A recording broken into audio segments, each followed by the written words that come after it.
Since we're here, 2 years representing the red half of this incredible city. I mean, I don't suppose actually you've ever had a chance to sort of look around and really take it in. It must be difficult when you're the manager. Yeah, I remember my first month.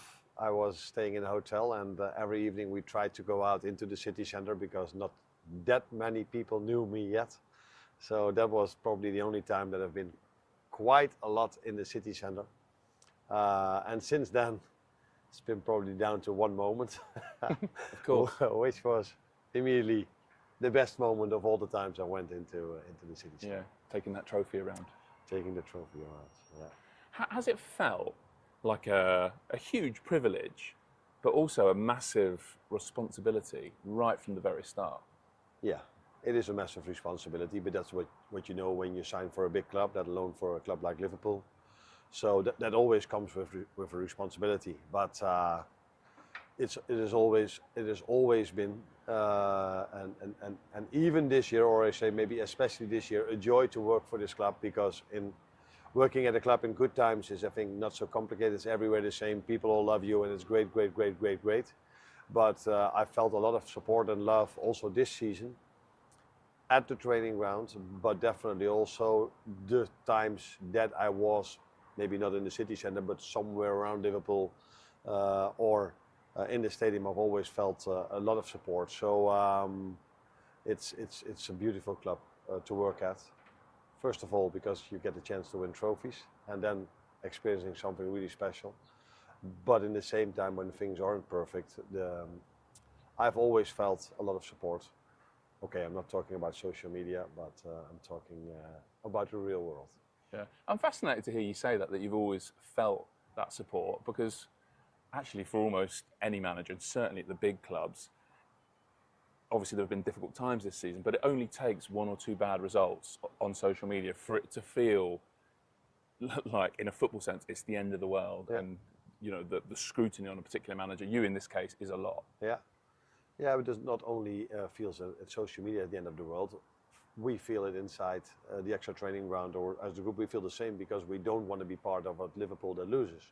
So it should feel really bad when we are losing. So that's completely simple. But as I said, I think many people have said this, and if there's one thing I've learned this season, and there's been a lot, but there's one thing I've learned is that you cannot compare the real world to the social media world.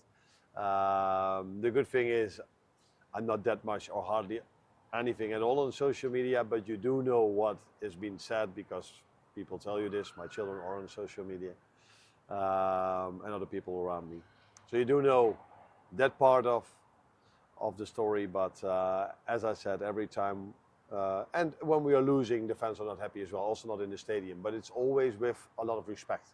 And I've always felt that support. How do you deal with that from as a father, almost? Because you're talking about your kids see that. You know, you're a human. They're both teenagers, but they're young people. That's not easy to deal with. No, probably that's true. But they probably don't see everything. They see parts of it. They sometimes get comments or on their stories. But do you speak to them about what to look at and what to leave alone? And I try to, but they are young. So I've always thought that I was the father where they were always listening to me, but probably that's not a reality. You're like the rest of us, Arne. Yeah. So none of them listen. they will probably see a few things. But I think if they would not like it, then they probably don't read it anymore. So I think I'm very proud of how they are handling the situation.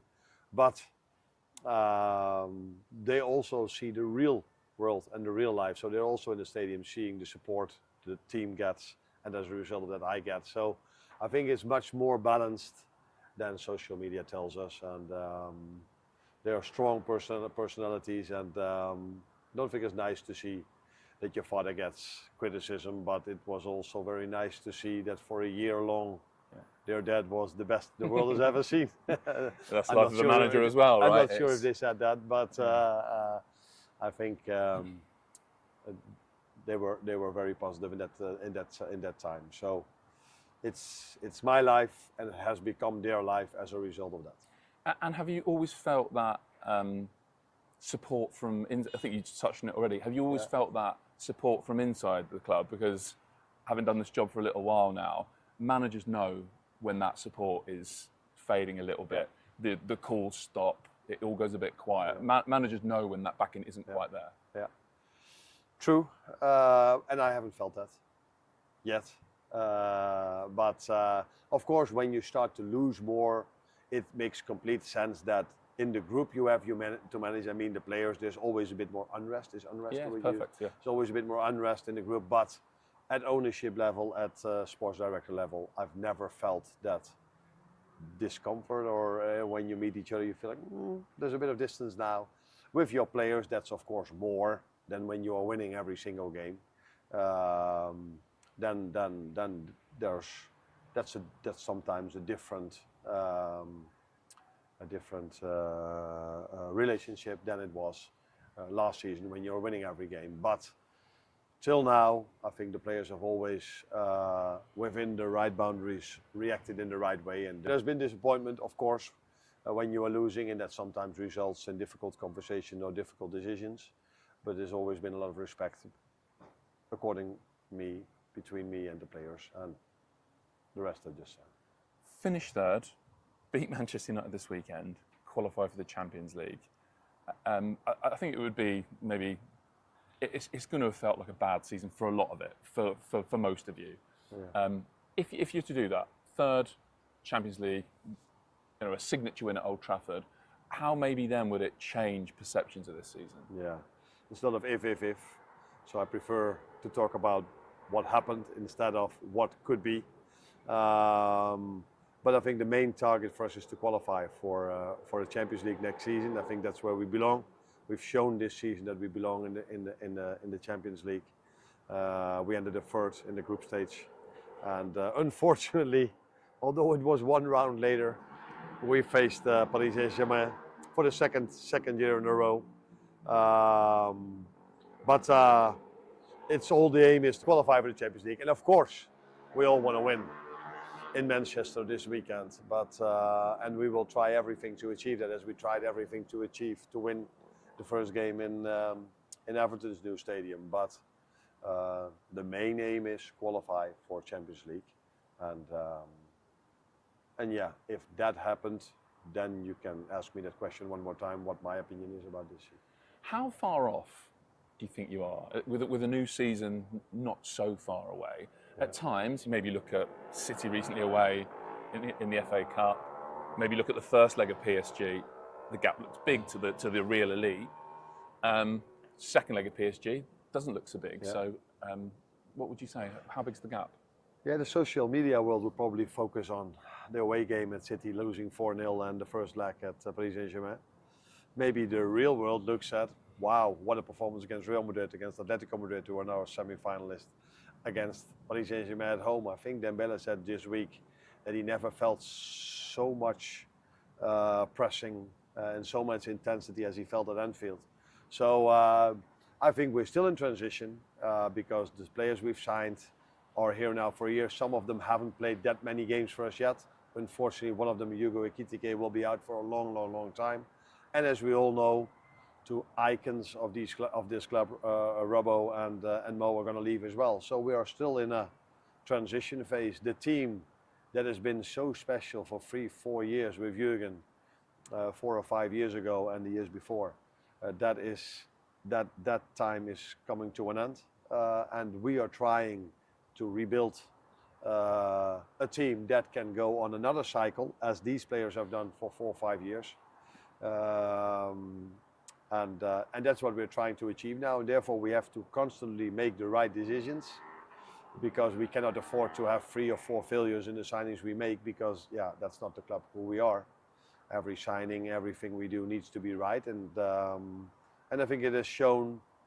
Dominic Szoboszlai, if you look at where he is now compared to 2 years ago, Ryan Gravenberch the same, Florian Wirtz, I think he was already an elite player, but now he's even become a better player after playing a year in the Premier League. Doesn't have anything to, maybe a little bit, but doesn't even have to do so much with me. It's more the experience of playing a year or 2 years in the Premier League in that intensity, then every player improves. So big end to the season, but also sounds like a big summer ahead. Well, I wouldn't use that word, big summer ahead, because we don't know exactly what's going to happen. At this moment of time, we know that Robbo and Mo are going to leave. But we also know Kostas Tsimikas might come back. So yeah, we need a way to replace a player like Mo, which is never going to be easy. If you look at the numbers he's had for 8-9 years, it's probably impossible to replace him with one player. So then we have to share his goals with other players as well. The good thing is that, for example, Alexander Isak, we've used him this season, but not as much as we wanted him, let alone at the levels we wanted him to be. So yeah, he will, in a normal world, will be available next season in his best possible shape. So that would immediately increase our levels straight away. So so yeah, I wouldn't say a big summer, but because we don't exactly know what's going to happen. But as we've shown last season, which is quite normal, by the way, in football, that if players leave, you try to replace them. And if you have to replace them, that usually at our level comes with a lot of cost, a lot of money. But that's also the reason why we sold so many players, that we could recoup the money to replace them. But you sound as hungry, but also as proud as ever to represent, again, the red part of this city. Yeah, yeah, there's every reason for me to be proud and to be ready and looking forward to the future. Because as I said, the signings we've done are in general, not compared to Chelsea, but in general compared to many other clubs, different.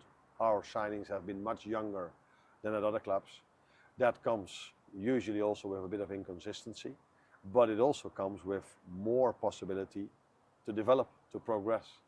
And I think it's generally known that players at the age of 25, 26, 27, they're at the peak of their performance. They're now already elite players, but I am sure they will be better next year and the year after and the year after. And that's what's, I hope to be part of that for as long as possible. Because as I said many times, the future looks bright, but give these players and give this team a bit of time to create the same cycle